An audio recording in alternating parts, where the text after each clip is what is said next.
আসসালামু আলাইকুম। আমি কেয়া আবারও একটা কিচেন টিপস নিয়ে আপনাদের মাঝে হাজির হয়ে গেছি। আজকে 10টি টিপস থাকবে অনেক বেশি গুরুত্বপূর্ণ। আশা করি আপনাদের কাছে ভালো লাগবে টিপসগুলো। যারা মনোযোগ সহকারে দেখবেন অবশ্যই উপকৃত হবেন। আর উপকৃত হলে একটা লাইক দিতে কিন্তু ভুলবেন না। আপনাদের ভালো লাগা মন্দ লাগা কমেন্টের মাধ্যমে আমাকে জানাতে পারেন। আর নতুন বন্ধু আজকে যারা প্রথম ভিডিওটা দেখছেন চাইলে চ্যানেলটি সাবস্ক্রাইব করে রাখতে পারেন। তো প্রথম টিপসে চলে যাই। এখানে আমি একটা বোতল নিয়ে নিয়েছি, যে কোনো সাইজের বোতল নিলেই হবে। আমি এখানে হাফ লিটারের একটা বোতল নিয়েছি, অফ ক্যামেরায় মুখের অংশ কেটেও নিয়েছি। তো এই মুখের অংশ দিয়ে আমি একটা জিনিস বানাবো। কি বানাবো দেখেন। এই মুখের অংশটা এমনভাবে কাটতে হবে যেন হাতে না লাগে। আর সেম কালারের একটা মুখ নিয়েছি, আমি এই সাইডেও আটকে দিলাম। তো দুই সাইডে কিন্তু খোলা যাবে, এমনভাবে মুখটা লাগাতে হবে যাতে একটা সাইড টাইট হয়ে থাকে আর একটা সাইড খোলা যায় খুব ইজিভাবে। এখন এটার ভিতরে আপনারা চাইলে গয়না রাখতে পারেন, বা হেজাব যে পিনগুলো ছোট ছোট পিন, সেফটি পিন থাকে সেগুলো রাখতে পারেন, বা আপনাদের ছোট ছোট গুরুত্বপূর্ণ জিনিসও রাখতে পারেন। কোথাও ক্যারি যাওয়ার সময় এটা কিন্তু রাখতে পারেন। এটা নির্দিষ্ট একটা স্থানে থাকবে আর মানে খুঁজে পেতেও সুবিধা হবে। এরপরে চলে আসছি পরবর্তী টিপস। এখানে একটা ফেস ওয়াশ থেকে আমি কিছু ফেস ওয়াশ বের করে নিচ্ছি। এই ফেস ওয়াশটা বাতিল, তো অনেক দিন হয়ে গেছে, মেয়াদ শেষ, এটা আর ব্যবহার করা যাবে না। তো ফেলে তো দিতে মায়া লাগে আমাদের, আমরা গৃহিণীরা কোনো জিনিস কিন্তু ফেলতে চাই না। আর এখানে একটু ভিনেগার দিয়ে নিলাম আমি, পরিমাণ মতো, যে কাজটা করব সেই পরিমাণ মতো 1 চামচ মতো আর কি। তো এখানে একটা পেস্ট বানিয়ে নিচ্ছি, ভিনেগার আর ফেস ওয়াশের একটা মানে পেস্ট বানিয়ে নিচ্ছি একসাথে করে। এখন আপনাদের সাথে একটা দারুণ জিনিস শেয়ার করব। এটা দিয়ে আমি কি করব। এটা দিয়ে আমি এই ব্লেন্ডারটা পরিষ্কার করব। তো কখনো শুনেছেন ফেস ওয়াশ দিয়ে ব্লেন্ডার পরিষ্কার করতে? কখনো শোনেননি। আজকে দেখুন বাতিল ফেস ওয়াশ দিয়ে ব্লেন্ডারটা কত সুন্দর পরিষ্কার হয়। এটা আমার এই মোবাইলে ছবিটা ভালো আসছে না, কারণ এই মোবাইলে এই সাদা জিনিসের উপরে বেশি লাইট লাগে, যার কারণে ফুটে ওঠে না। আর এই ব্লেন্ডারটা এত নোংরা হয়েছে বলার মতো না। এখন এই পেস্টটা আমি সুন্দরভাবে লাগিয়ে কিছুক্ষণ 1-2 মিনিট মতো রেখে দিয়েছিলাম, খুব বেশি সময় আমি রাখিনি। তারপরে আমি এই পরিষ্কার করতে আসছি। এখন দেখেন আমি এই ব্লেন্ডারটা কিন্তু চারিদিক দিয়ে পরিষ্কার করে নিচ্ছি। আর এই যে ভিতরের অংশ কিন্তু ব্রাশ ভালোভাবে ঢোকে না, বা হাতও ঢোকে না। এর জন্য আমি একটা তুলি নিয়েছি। তো এই তুলি দিয়ে সুন্দরভাবে পরিষ্কার করা যায়, একদম কোনাকুনি যেখানে যা আছে সুন্দরভাবে পরিষ্কার করা যায়। বন্ধুরা, এই বাতিল ফেস ওয়াশ দিয়ে আর এই ভিনেগার দিয়ে ব্লেন্ডার যে এতটা পরিষ্কার হয় আপনারা না করলে বুঝতেই পারবেন না। তো এটা ছিল বাতিল ফেস ওয়াশ, যার কারণে আমি ব্যবহার করছি। কেউ মুখে দেওয়া ফেস ওয়াশ আবার ব্যবহার করেন না, যেহেতু ফেস ওয়াশগুলোর কিন্তু অনেক দাম। তো যাই হোক, এখানে আমরা সবসময়ের জন্য পেস্ট দিয়ে পরিষ্কার করি। তো পেস্ট না দিয়েও কিন্তু অন্য জিনিস দিয়েও পরিষ্কার করা যায়, সেটা আমি দেখিয়ে দিলাম। আর আপনারা দেখবেন যে পরিষ্কার করার পরে কতটা আর কি চকচক করে। এখন দেখেন আমি মুছে নিচ্ছি। তো মোছার পরে কতটা চকচক করবে আপনারা দেখলেই অবাক হয়ে যাবেন। একটা শুকনা গেঞ্জির কাপড় দিয়ে আমি মুছে নিচ্ছি। তো এটা দিয়ে মোছার পরে এতটাই চকচক করবে আপনারা কল্পনাও করতে পারবেন না। এখানে কোনো পানিও আমি ইউজ করিনি, যেহেতু ব্লেন্ডার কোনো পানি ব্যবহার করা যাবে না। দেখেন কতটা পরিষ্কার হয়েছে, কতটা জিল্লা দিচ্ছে। তো সাদা জিনিস এভাবে পরিষ্কার করলেও কিন্তু অনেক পরিষ্কার হয়। তো আশা করি এই ভিডিওটা বা এই টিপসটা আপনাদের কাজে লাগবে। তো যেহেতু এটা বাতিল ফেস ওয়াশ ছিল, তো আপনারা ঘরে যদি এরকম বাতিল ফেস ওয়াশ থাকে ফেলে না দিয়ে এরকম কাজে লাগাতে পারেন, ছোট ছোট পরিষ্কারের কাজে। এরপরে চলে আসছি পরবর্তী টিপস। তো এই যে বোর্ড নিয়ে কিন্তু অনেক কমেন্ট আমার আগে আসতো, আমি সবসময় রিপ্লাই দিতে পারতাম না। তো মনে হলো এখন একটা আর কি কমেন্টের ধরেই আর কি ভিডিওটা বানাই। এই বোর্ডের যত্ন কিভাবে নিতে হয়, বোর্ডে ফাঙ্গাস ধরলে কিভাবে পরিষ্কার করতে হয়। তো এরকম কমেন্টও এসেছে। আমি দেখেন প্রথমে একটা শুকনা কাপড় দিয়ে মুছে নিলাম, আর একটু সরিষার তেল দিয়ে ভালো করে আর কি মুছে নিচ্ছি। তো এই বোর্ডগুলো কিন্তু অলিভ অয়েল কিংবা সরিষার তেল দিয়ে পরিষ্কার করলেই অনেকটা চকচক করে, একেবারে নতুনের মতো চকচক করে। তো দেখতে পাচ্ছেন কতটা চকচক করছে। তারপরে চলে আসছি পরবর্তী টিপস। তো ব্লেন্ডার তো পরিষ্কার করলাম, ঠিক আছে। এখন এই ব্লেন্ডার রান্নাঘরে যেহেতু থাকবে, আবার কিন্তু তেল কাজটা পড়বে। তো কীভাবে রাখলে তেল কাজটাও পড়বে না, এরকম চকচকে থাকবে দেখেন। আমি এখানে হাতে একটা শপিং ব্যাগ নিয়েছি, বেশ বড় সড়ো। তো এরকম শপিং ব্যাগ তো আমাদের বাসায় আসতেই থাকে।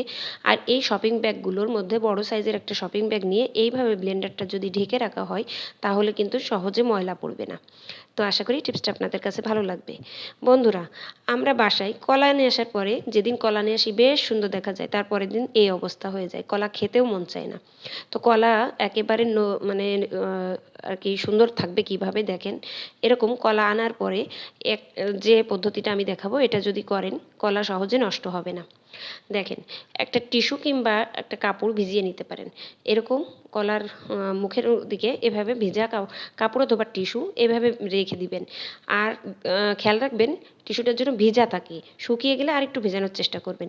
এরপরে একটা দড়ি কিংবা রশি যাই হোক না কেন দিয়ে বেঁধে এমন জায়গায় রাখবেন যেখানে একটু বাতাস আসে, তাহলে দেখবেন এই কলা এরকম তরতাজাই থাকবে, কালচে কালচে ভাব হবে না, সহজে নষ্ট হবে না। এরপরে চলে আসছি পরবর্তী টিপস। বন্ধুরা, এই যে ভীম সাবান আমরা কিনি, ভীম সাবানগুলো কত দাম, তারপরে কি করি একটা সাবান পুরাটাই গলে নষ্ট হয়ে যায়। তো এটা করা যাবে না, এটা আসলে অপচয়। তো কিভাবে এটা অপচয় রোধ করা যায়, দেখেন এরকম 2 খণ্ড করে নেবেন। তারপরে 2 খণ্ড করার পরে 1 খণ্ড দিয়ে আগে ব্যবহার করবেন, তারপরে আর 1 খণ্ড পরে ব্যবহার করবেন। এতে করে কি হবে জানেন, অনেকটা কিন্তু সংসারে সাশ্রয় হবে, অপচয় কম হবে। এর কারণ হচ্ছে যখন আপনি একটা ভীম পুরাটাই ব্যবহার করবেন একই সাথে কিন্তু গলে যাবে, আর অর্ধেকটা ভীম যখন ব্যবহার করবেন একই সময়ে গলবে। তাহলে একটা ভীম ব্যবহার না করে অর্ধেকটা ব্যবহার করাই উচিত। তো আশা করি এটা উপকৃত হবেন। বন্ধুরা, এই যে পলি ব্যাগ এখন কিন্তু নিষিদ্ধ, তারপরেও বাজারে গেলে আমাদের এই পলি ব্যাগ হাতে ধরিয়ে দেয়। আর যেহেতু হাতে ধরিয়ে দেয় সেহেতু আমাদের নিয়ে আসতে হয়। তো আমরা এই পলি ব্যাগগুলো খুলতে গিয়ে না বিরক্ত হয়ে যাই, আমরা ছিঁড়ে ফেলি। তো পলি ব্যাগ কিন্তু আমরা ময়লা ফেলার কাজে ব্যবহার করি। তো যাই হোক, যখন কোম্পানি নিষেধ করবে আমরাও তখন হয়তো বন্ধ করে দেবো। তো কীভাবে খুলবেন দেখেন, 2 হাতে এরকম পেঁচিয়ে নিয়ে আলতোভাবে এইভাবে উপর দিকে প্রেস করলেই কিন্তু খুলে যাবে। তো এই পদ্ধতিটা আপনাদের দেখিয়ে দিলাম, আগেও দেখিয়েছি। বন্ধুরা, এরপরে একটা দারুণ টিপসে চলে আসলাম। এই যে ব্রেসলেট একা একা পরা যে কী একটা বিরক্তি বিষয়, আমরা সবসময়ের জন্য অন্যের হেল্প নিই। তো একা একা কীভাবে পরাবেন, একটা ক্লিপের মাধ্যমে দেখেন এভাবে হাতের ভিতরে এই বুড়ি আঙুল দিয়ে চেপে ধরবেন, তারপরে এইভাবে নিয়ে এসে আপনি নিজেই পরিয়ে নিতে পারবেন। দেখেন কতটা ইজি আমি পরিয়ে নিলাম। আবার সেম প্রসেসে খোলার সময় সেম প্রসেসে এভাবে হাতের সাথে একটা ক্লিপ জড়িয়ে নিয়ে সেম প্রসেসে খুলে নিতে পারবেন। তো বন্ধুরা, আমি দেখিয়ে দিচ্ছি কীভাবে খুলতে হবে। কারোর হেল্প ছাড়াই একেবারে সুন্দরভাবে আপনারা ব্রেসলেট খুলতেও পারবেন, পরতেও পারবেন। আশা করি এই পদ্ধতিটা আপনাদের কাছে ভালো লাগবে। এরপরে চলে যাচ্ছি পরবর্তী টিপস। তো এখন শীতকাল, শীতের সিজন কিন্তু চলে এসেছে, আর এই যে ফুলকপি সময়ে চলে এসেছে। ফুলকপি এখন বাজারে অ্যাভেলেবেল পাওয়া যাচ্ছে। আমরা ফুলকপি নিয়ে আসছি, খাচ্ছি। তো অনেকেই আমরা জানি না এই ফুলকপিটা ভিতরে কি পাওয়া যায়। আমরা কি করি, কেটে কুটে ধুয়ে খেয়ে রান্না করা শুরু করি। তো এটা করা ঠিক না, একটু সাবধান হওয়া উচিত আমাদের, কারণ ফুলকপির ভিতরে অনেক রকম পোকা থাকে। তো ফুলকপি আপনারা চাইলে প্রথমে একটু গরম পানি ফুটান্ত গরম পানি করে নিতে পারেন, তারপরে ফুলকপির ভিতরে দিয়ে দিতে পারেন। এতে করে কি হবে, এর ভিতরে যে পোকা থাকবে সেই পোকাগুলো বেরিয়ে যাবে আর পরিষ্কারও হয়ে আসবে। এছাড়া ফুলকপিতে একটা গন্ধ বের হয়, এক্সট্রা কিন্তু একটা গন্ধ থাকে, সেই গন্ধটাও চলে যাবে। তো আশা করি টিপসটা আপনাদের কাছে কাজে লাগবে, যারা জানতেন না, অনেকে হয়তো জানেন। এরপরে চলে আসলাম পরবর্তী টিপস। দেখেন একটা ঝাড়ু আমি ভিজিয়ে নিচ্ছি। একটা ঝাড়ু যদি আমি ভিজিয়ে নিই তাহলে আমি থাকবো সুস্থ, আমার মতো যারা রোগী আছেন তারাও থাকবেন সুস্থ। তো কী জন্য জানেন, এই টাইমটা বিশেষ করে আমরা বেশিরভাগ অ্যালার্জি অ্যাজমা যাদের সমস্যা আছে তারা অসুস্থ হই। তো বিছনা ঝাড়ু দিই, সব কিছু ঝাড়ু দেওয়ার সময় ওই ধুলাবালিগুলো আমাদের নাকে মুখে যেয়ে অবস্থা খারাপ হয়ে যায়। তো এরকম বিছনা ঝাড়ার সময় তার আগে যদি ঝাড়ুটা একটু ভিজিয়ে নেওয়া হয় হালকাভাবে, তাহলে বিছনা ঝাড়ু বা আমাদের ঘরের যে ফার্নিচারগুলো ঝাড়ু দিব তখন সেই ধুলাবালিগুলো কিন্তু উড়বে না, এই ঝাড়ুর সাথেই আটকে থাকবে। এই দেখেন আমি ঘরের সমস্তটাই কিন্তু এভাবে আগে ঝেড়ে নিই, তারপরে কাপড় দিয়ে মুছে নিই ফার্নিচারগুলো। তো যে অংশটা এরকম ঝাড়ু দিই দেখা যায় হাঁচি কাশি শুরু হয়ে যায়। আর যখন এটা আর কি ভিজিয়ে ঝাড়ু দিই তখন এটা ওড়ে না, এই ঝাড়ুর সাথে আটকে থাকে। এতে করে সুস্থ থাকা যায়, তার জন্য আপনাদের সাথে শেয়ার করলাম। তারপরে চলে আসলাম পরবর্তী টিপস। তো এই যে আমরা যে ঝুল ঝাড়ুগুলো ব্যবহার করি, অনেকেই অন্য রকম ঝাড়ু ব্যবহার করেন, আমি প্লাস্টিকেরটা ব্যবহার করি।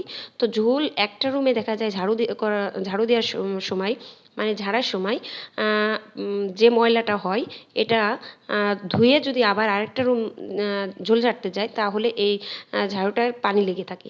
তো এই ঝাড়ুটা থেকে ময়লা বের করার আর কি সহজ একটা উপায় আমি দেখিয়ে দিচ্ছি। এরকম পুরাতন বাতিল যদি চিরুনি থাকে, এই চিরুনি দিয়ে এইভাবে ঝাড়ু দিয়ে আর কি চিরুনি করলে এর ভিতর থেকে ময়লাটা বেরিয়ে আসবে, বারবার ধোয়ার প্রয়োজন হবে না। সম্পূর্ণ ঘরগুলো ঝোল ঝাড়ার পরে তারপরে ধুলেই হবে। তো এইভাবে দুই একবার চিরুনি করার পরে কিন্তু এই ঝোল থেকে ঝাড়ু থেকে সমস্ত ময়লাটা বেরিয়ে আসবে। তো সম্পূর্ণ কাজটা শেষ করে তারপরে একবার ওয়াশ করে নিলেই ঝোল ঝাড়ুটা পরিষ্কার হয়ে যাবে, আর বারবার ধোয়ার প্রয়োজন হবে না যদি এরকম একটা চিরুনি থাকে। বন্ধুরা, আজকের টিপসগুলো কিন্তু কথা বলতে বলতে শেষ হয়ে গেল। কোন টিপসটা আপনাদের কাছে সবথেকে বেশি ভালো লেগেছে অবশ্যই আপনাদের কমেন্টের মাধ্যমে জানাতে পারেন। আর আমার ভিডিওগুলো কেমন লাগে আপনাদের কাছে, আপনাদের রিভিউ পাইলে আমি আরও ভিডিও বানাতে উৎসাহ হব। তবে আমার টিপস ভিডিওগুলো বেশি ভালো লাগে না ব্লগ ভিডিওগুলো বেশি ভালো লাগে, আপনারা অবশ্যই জানাতে পারেন। যে ধরনের ভিডিও আপনারা দেখতে চান আমি সে ধরনের ভিডিও দিতে ইচ্ছুক। তো আপনাদের কমেন্ট আমার কাছে অনেক বেশি গুরুত্বপূর্ণ, আপনারা অবশ্যই জানাবেন আমি কোন ধরনের ভিডিও দিব, আপনারা কোন ধরনের ভিডিও দেখতে চান। তো আজকে এই পর্যন্ত, আগামীতে আবারও নতুন ভিডিও নিয়ে আপনাদের মাঝে হাজির হয়ে যাব। সে পর্যন্ত সবাই ভালো থাকবেন, সুস্থ থাকবেন। আল্লাহ হাফিজ।